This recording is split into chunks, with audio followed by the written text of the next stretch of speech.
24শে জুলাই পেরিয়ে আমরা 25শে জুলাই এসে উপস্থিত হয়েছি। যারা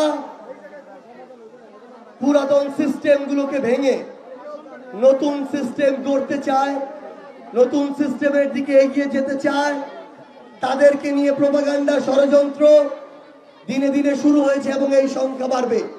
কিন্তু আমাদেরকে ঐক্যবদ্ধভাবে সকল ধরনের ষড়যন্ত্র আতাতকে মোকাবেলা করতে হবে।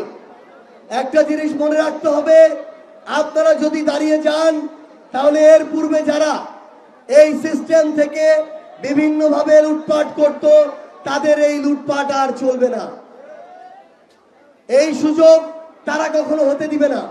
কিন্তু এই জুলাই এসে আমাদের ওই প্রতিজ্ঞায় বদ্ধ হতে হবে যে আমাদের শহীদেরা, আমাদের আহত যোদ্ধারা কিংবা আমাদের অভ্যুত্থানের সহযোদ্ধারা, তারা যেই আকাঙ্ক্ষাকে সামনে রেখে এই লড়াইটি করেছিলেন, এই